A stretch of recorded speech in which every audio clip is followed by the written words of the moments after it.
ይህ ታሪክ ስነግራችሁ ድንግጥ ብላችሁ ቪዲዮውን ወደ ኋላ መልሳችሁ ደግማችሁ እንደምታዩት እርግጠኛ ነኝ። እንደው ዝም ብሎ ድህነት የሚያምርበት ሰው ቢኖር ይህ ልጅ ነው። ሜልስትሮይ ይባላል። ከነ አይሾው ስፒድ፣ ካይሰናት፣ አዲን ሮስ በፊት ስትሪም ያደርግ የነበረና የስትሪሚንግ ሌቨል ጣሪያ ላይ ያደረሰ ሰው ነበር።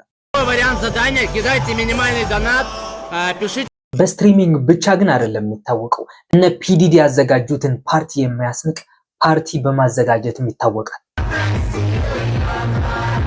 ምክንያቱም እንዴት መሰላችሁ? ሜልስትሮይ ችግር ነበረበት። ከእድሜ በታች ለሆኑ ሴቶች ላይቭ ላይ ብር ሰጣችኋለሁ ራቆታችሁን ውጡ የሚል ልጅ ነበረ።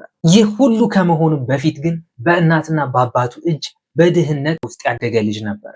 ሜልስትሮይ ሲወለድ ወላጆቹ የሰጡት ስም አንድሬይ ሲሆን ዲሰምበር 15 በ98 ደግሞ ጎሜል በምትባል ከተማ በቤላሩስ ውስጥ ተወለደ። አባቱ ፋብሪካ ውስጥ እንደ ባሪያ የሚሰራ ሰራተኛ ነበር። እናቱ ደግሞ አንድ ሱፐርማርኬት ውስጥ ካሼር ሆና ተቀጥራ ትሰራ ነበረ። በድህነት ሲኖሩም ለሜልስትሮይ ታላቅ ወንድሙ የነበረው ልብሱ ሲያጥረው ከአመት ዓመት ለታናሽ ወንድሙ ለሜልስትሮይ እየሰጠው እሱ እየለበሰ ነበር ያደገው። በሆነ ሰዓት ላይ ግን ሜልስትሮይ ታላቅ ወንድሜ ልብስ ይሰጠኛል ብሎ ሲጠብቅ ታላቅ ወንድሙ ግን ልብስ ሳይሆን ኮምፒውተር ገዝቶ ነበረ በስጦታ መልክ ያበረከተለት።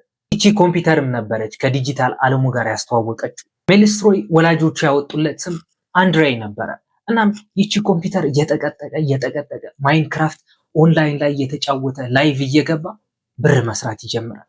እንዴት ካላችሁ እዚህ ፓርት ላይ ልብ ብላችሁ ማድመጥ ይኖርባችኋል። አያችሁ፣ እንደ ቀልድ የጀመረው የማይንክራፍት ጌም መጫወት ለሌሎች ዝም ብሎ ተራ ጌም ሲሆን ለሜልስትሮይ ግን ብር የሚያመጣ አሪፍ እድል ይዞ ተገኘ። ምክንያቱም በዛን ሰዓት ሰርቨር ሆስት መግዛት እንዳለበት ይገባዋል። ሰርቨር ሆስትም ኮምፒውተሩ ሳትጨናነቅ ኦንላይን ጌም ለመጫወት ይረዳዋል። ቀበጥ የሆኑ ራሻውያን ልጆችም ከሜልስትሮይ የቪአይፒ ሰርቨር እየገዙ ኦንላይን ላይ ጌም መጫወት ይጀምራሉ።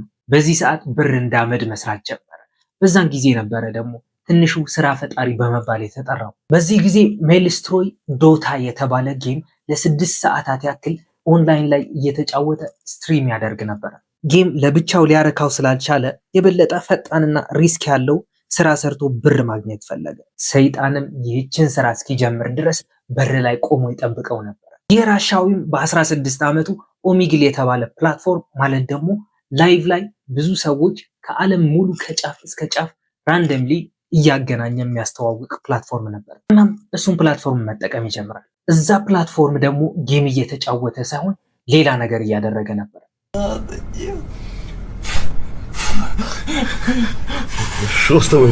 ይህ ፕላትፎርም ራንደምሊ ከብዙ ሴቶች ጋር እያገናኘው ስለነበረ እዛም የሚመጡልን አንደር ኤጅ ወይም ከእድሜ በታች የሆኑ ሴቶች ላይቭ ላይ ሲያገኛቸው ይህንን ያክል ብር ሰጣችኋለሁ፣ ራቆታችሁን ውጡ፣ ሰውነታችሁን እየነካካችሁ ደንሱልኝ ምናምን እያለ ትዕዛዝ ያስተላልፍላቸው ነበር።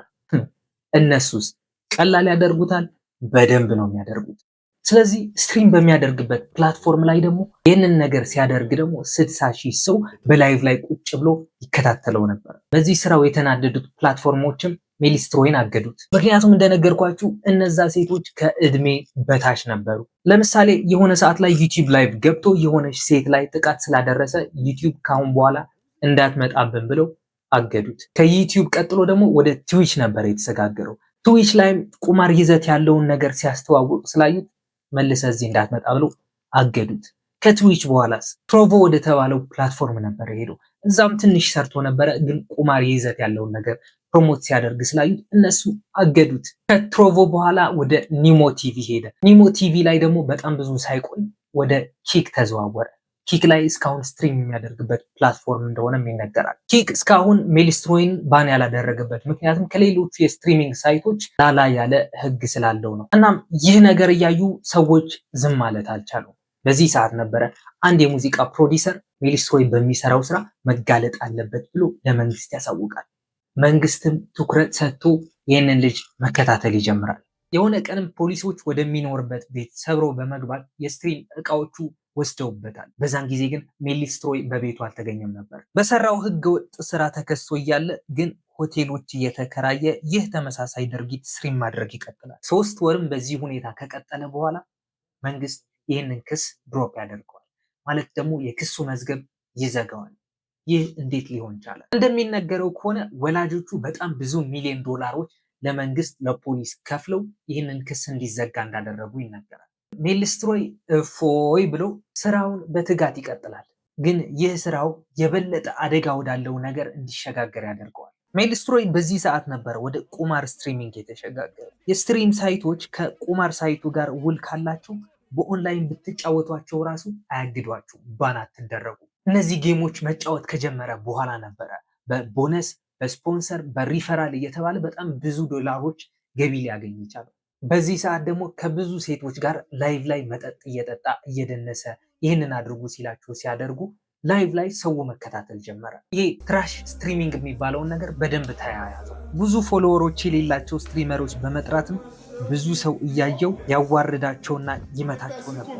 ለምሳሌ አሊና ኤፍሬሞቫ የተባለች ስሞል ክሪኤተር የራሻ ስትሪመር ነበረች። በ2020 ላይ ከሞስኮ የሚያደርገው ላይቭ ላይ አንገቷን በመያዝ ከጠረጴዛው ጋር በተደጋጋሚ ያጋጫታል። በአፍና በአፍንጫውም ደም ሲፈሳት ይታይ ነበር እዛ ቪዲዮ ላይ። በኋላም ባጋራችው ፎቶና ቪዲዮ ምክንያት ይህ ሰው ፊት ደብድቦኛል፣ አዋርዶኛል በማለት ትከሰዋለች። በ2021ም ክሷ ተሳክቶላት ሜልስትሮይ በ6 ወር የጉልበት ቅጣትና የ72,000 ራሽያን ሩብል ወይም ደግሞ ወደ ዶላር ሲቀየር 1,000 ዩኤስዲ በካሽ እንዲቀጣ አድርገዋለች። ግን ሌሎች ሰዎችም ሽንቱን በመርጨት ሴቶች እንግዶች በመደብደብ ብዙ ጊዜ የሰራው ጥፋት ነው። ምክንያቱም እንደዚህ አይነት ድርጊት ማየት የሚፈልግ ሰው በብዙ ዶላር ሜልስትሮይ ሊከፍለውና ይህንን ነገር አድርግ ይሉታል። እሱም ወደኋላ አይልም። እንደዚህ አይነት ድርጊታቸው የሚታወቁ ስትሪመሮችም አሉ። ሜልስትሮይ ብቻ አይደለም። ሪፍ ላይ የተባለ ስትሪመር የሆነ ጊዜ ማለት ደግሞ በ2020 ላይ አንድ ላይቭን የሚከታተል ሰው $1,000 እሰጥሃለሁ፣ አብራህ ያለችው ሴት ማለት ደግሞ ሚስቱ ማለት ነው፣ በዛን ጊዜ እርጉዝ ነበረች፣ ፓንት ብቻ ነበር የለበሰችው፣ ውጭ አውጥተህ ቆልፍባት ይለዋል። ሚስቱን ወደ ውጭ አውጥቶ ይቆልፍባታል። በዛን ጊዜ በረዶ እየዘነበ ነበር። ከተወሰነ ሰዓት በኋላም ከፍቶ ሲያያት ሚስቱ በህይወት አላገኛት። እዛው ላይቭ ላይ ፖሊስ ጠርቶ አምቡላንስ እንዲመጣ አድርጎ ሐኪሞችም እዛ ላይቭ ሰው እየተከታተለ እንደሞተች አናውንስ ያደርጋል። ሜልስትሮይም እንደዚህ አይነት ተግባሮች ያበረታታል። ኦፍኮርስ ግን ከብዙ ጥቆማ በኋላ እነዚህ ሰዎች አያሰሩኝም በማለት ሜልስትሮይ ራሻ ለቆ ይወጣል። ከዛ በኋላም ኢንዶኔዥያ ወደምትገኘው ባሊም ይሄዳል። ባህር ዳር ላይም የቅንጦት ኑሮ መምራት ይጀምራል። ባሊ የምትታወቀው ደግሞ ለእንደዚህ አይነት ሰዎች ነፃነት በመስጠት ነው። እናም ይህ ስትሪመር በጓደኞችና በሌሎች ሞዴል ሴቶች ተከቦ ህይወትን መምራት ይቀጥላል። ቁማር ሳይቶችን በማስተዋወቅ $1,000,000 ዶላሮች ገቢ አድርጓል። ግን ይህ የቅንጦት ኑሮ ገንዘብ እንጂ ነፃነት አልሰጠው። ምክንያቱም እንዴት መሰላችሁ? ዱባይ ከተማ ሂዶ ስትሪም በሚያደርግበት ሰዓት እዛ የሚኖሩ ነዋሪዎችን በመሳደብና በማንቋሸሽ ፖሊስ ተመልሰ እዚህ ከተማ እንዳትመጣ ብሎ ባን ያደርገዋል።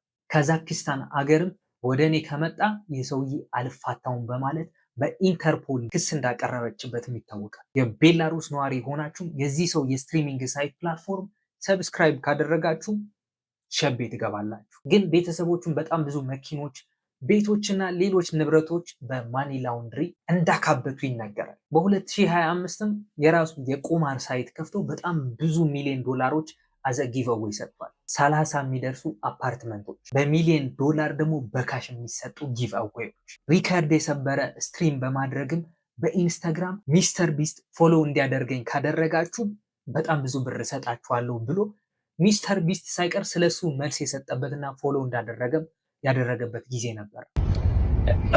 Hey Mel, so I was told to send you this video saying hi. I'm not sure why, but hi. እንደ ጻድቅ ሲያደርገውም ለጉዲፈቻዎች በጣም ብዙ ብር የሰጠበት ጊዜም ነበር። አሁን ግን ሳይፍረስ በምትባል ደሴት ውስጥ ይገኛል። ጥጋቡ አላስችል ብሎት እዛ ሆኖ የሚሰራቸው ስትሪሞች በጣም ብልግና የተሞላቸውና ይህ ባህሪውን መተው አልቻለም። ግን በጣም ብዙ ሀገሮችና ከተማዎች ባን ስላደረጉት ከሳይፍረስ ለመውጣት በጣም ተቸግሬያለሁ ሲልም ተሰምቷል። እናም ይህ ሁሉ የቅንጦት ህይወት ነፃነት ሊገዛለት አልቻለም። ብቻ ግን እስካሁን የለፈለፍኩትን ነገር ከተመቻችሁ ኦፍኮርስ ይመቻችኋል። ላይክ ማለት እንዳረሱ፣ ሰብስክራይብ በተኗንም ተጫኑልኝ። ሌላ ቀን ደግሞ ባበደ ስቶሪ እስክንገናኝ ድረስ ቸር ሰንብቱልኝ። ፒስ አውት።